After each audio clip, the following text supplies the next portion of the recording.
नमस्कार, आप देख रहे हैं पंजाब केसरी राजस्थान और आपके साथ हूं मैं सौरभ दुबे। राजस्थान की राजनीति में एक नाम जो हमेशा सत्ता से सवाल करता रहा, भरत सिंह कुंदनपुर। मंत्री पद से लेकर पंच के चुनाव तक का उनका सफर काफी दिलचस्प रहा है। साफ गोई, सिस्टम से टकराव और पंचायत तक हक दिलाने की जिद हमेशा इनकी सियासती रणनीति रही है। आज हम बात करेंगे उस नेता से जिसने राजनीति को कुर्सी नहीं, जिम्मेदारी समझा।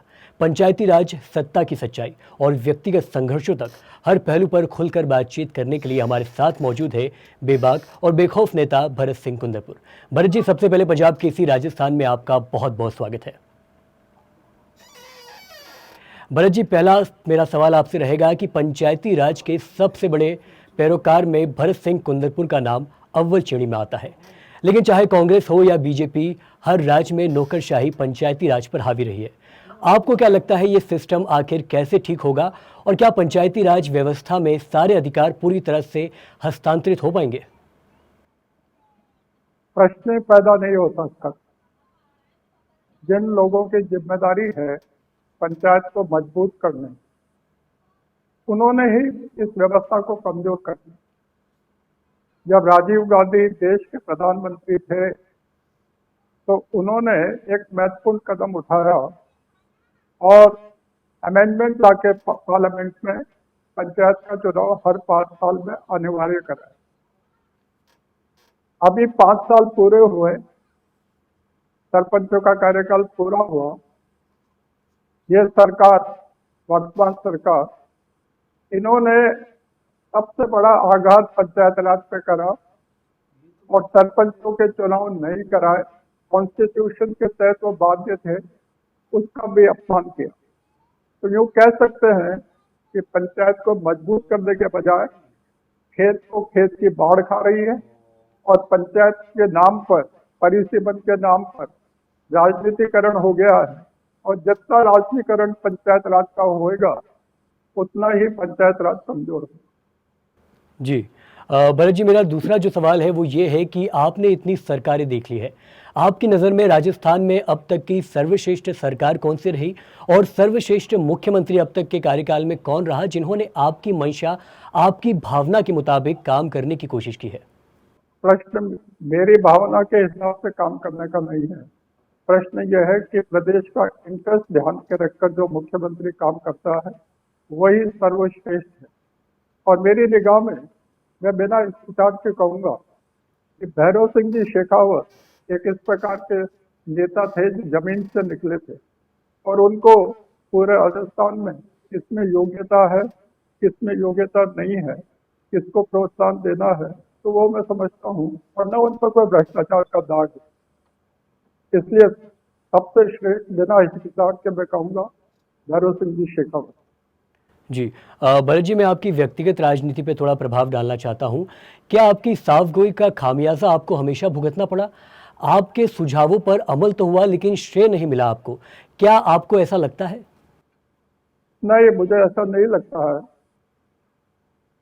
जो भी सत्य बोलेगा, सत्य को हमेशा विरोध का सामना करना पड़ता है और मैं इससे कभी विचलित नहीं हुआ।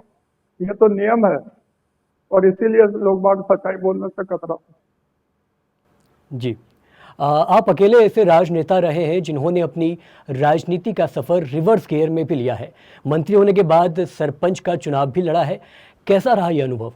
मैं जब शिक्षा पूरी करके मेरा गांव में आया था तो कभी चुनाव को ध्यान में रखकर मैंने काम नहीं किया। मैं उस गांव का एक नागरिक था और मैंने गांव में काम किया और आज भी उसी भावना से मैं किसी पद पे नहीं हूँ। मैं मेरे गांव के बारे में सोचता हूँ और अपना काम करता हूँ। इसलिए पद मिल जाता है तो आपको काम करने में तो सुविधा होती है और नहीं मिलता है तो ऐसे अनेक लोग बाग हैं जो पूरा जीवन समर्पित कर देते हैं, कोई उनकी प्रशंसा करे या नहीं करे। जी, भरत जी, मेरा एक और सवाल आपसे होगा कि पंचायती राज में अधिकारों की बात होती है, लेकिन पंचायती राज में भ्रष्टाचार भी बहुत है। कई सरपंच के खिलाफ नरेगा में भ्रष्टाचार के मामले लगातार चल रहे हैं। ऐसे में आप इस विसंगति को कैसे देखते हैं और क्या समाधान सुझाएंगे?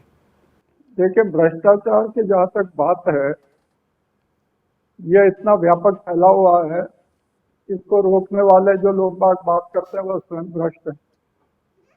ये तो एक इस प्रकार की बीमारी है कि मैं समझता हूँ कि तभी रुक सकती है कि पद पर बैठा था व्यक्ति वो ईमानदार हो और वो तय करे कि मैं बेईमानी नहीं करूँ। पर ऐसे लोग बाग बहुत कम बचे हैं। जी। चर्चा में ये भी था भरत जी कि आप कांग्रेस छोड़ सकते हैं, लेकिन आप बीजेपी नहीं जाएंगे बल्कि किसी तीसरे विकल्प की ओर बढ़ सकते हैं। आम आदमी पार्टी अध्यक्ष देखिए, नवीन पालीवाल कोटा से आते हैं। उन्होंने एक बयान भी दिया था कि अगर भरत सिंह आते हैं तो मुख्यमंत्री के उम्मीदवार वो होंगे। तो क्या जमीनी स्तर पर आपको कि तीसरी बात तीसरे विकल्प को लेकर हुई थी क्या? देखिए, न तो किसी ने मेरे से बात करी और न कोई बात करने का इस प्रकार से सीधा आके इस प्रकार की बेहूदी बात मेरे से कर सकता है। रहा सवाल पार्टी छोड़ने का, मेरे को बहुत पहले भैरव सिंह जी शेखावत ने कहा था, वो मेरे पिता के मित्र थे। उन्होंने कहा कि तुम भरत को मेरे को दे दो, मैं इसको पता नहीं कहाँ का कहाँ पहुंचा दूंगा। मेरे सामने कहा था। यहाँ कोटा में जिला प्रमुख का टिकट जब कांग्रेस ने मुझको नहीं दिया था, तो भैरव सिंह जी के एक मंत्री हरि कुमार जी औदित्य मेरे पास भरत सिंह जी का संदेश लेकर आए थे कि मैं बीजेपी का उम्मीदवार रहकर चुनाव लड़ लूं। मेरे को अनेक बार इस प्रकार के प्रस्ताव आए, पर मेरा कांग्रेस में किसी नेता से लगाव होने की वजह से कांग्रेस में नहीं हूं। मैं सिद्धांतिक तौर पर गांधी जी के प्रस्ताव विचारों से अपने आप को जोड़ता हूं। गांधी जी तो महान संत थे, मगर वह सच्चाई पे चले। मैं भी कोशिश करता हूं कि सच्चाई पे चलूं। तो बीजेपी से जो मेरा अनुभव है, मेरे विचार नहीं मिलते, इसलिए मैं बीजेपी में जाने का प्रश्न नहीं उठता। और अभी मेरी उम्र 75 साल की है।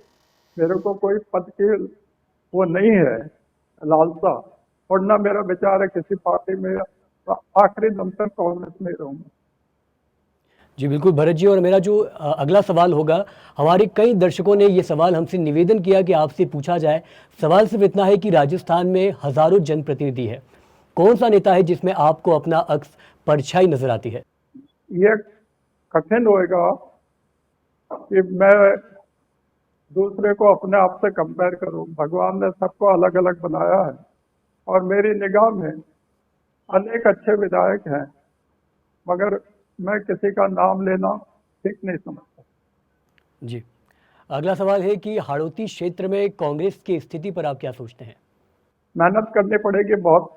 ये जो वर्तमान सरकार है, इसका काम मैं संतोषजनक नहीं मानता, मगर कांग्रेस जो स्थानीय मुद्दे हैं उनको अभी तक जिस प्रकार से उठाना चाहिए उठा नहीं सकी है। इसलिए स्थिति कमजोर है, मगर बहुत बार कमजोर स्थिति होने के बावजूद भी चुनाव में जब जनता सरकार से परेशान होती है, तो हर सूरत में परिवर्तन के लिए जनता जब जागरूक हो जाती है, तो स्वाभाविक है कि जनता जागरूक हो जाएगी तो कांग्रेस सत्ता में आएगी।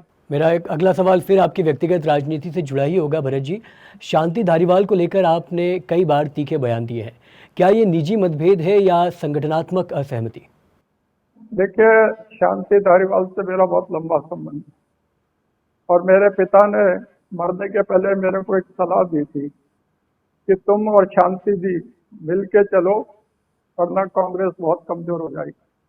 मेरे जो में मन में विचार है वो मैंने मन में ही रख लिए हैं, और हम किसी भी स्तर पर मैं खुले रूप से जो मुझे गलत भी लगता है मैं बोलता नहीं।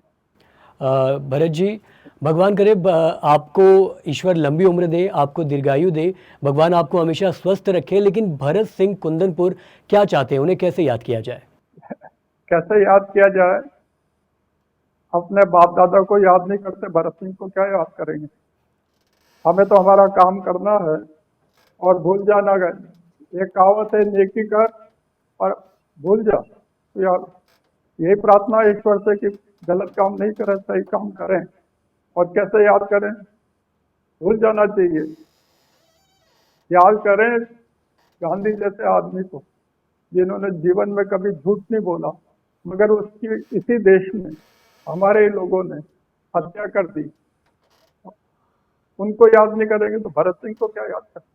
ये तो छोटा सा एक पंचायत स्तर का कार्यकर्ता है। भरत सिंह कुंदनपुर जी, पंजाब केसरी राजस्थान से जुड़ने के लिए आपका बहुत बहुत शुक्रिया। आपने अपनी बात काफ़ी विस्तृत, संक्षिप्त और काफ़ी स्पष्ट अंदाज में दर्शकों के सामने रखी। मैं उम्मीद करता हूं कि जो आपके जन समर्थक है, जो आपके समर्थक है, वो आपके हर वक्तव्य से काफ़ी ज़्यादा प्रसन्न हुए होंगे। लगातार पंजाब केसरी राजस्थान ऐसे ही राजनीतिक राजस्थान की सियासत से जुड़े बड़े दिग्गज नेताओं के इंटरव्यू आप तक पहुँचा रहा है। देखते रहिए पंजाब केसरी राजस्थान। नमस्कार।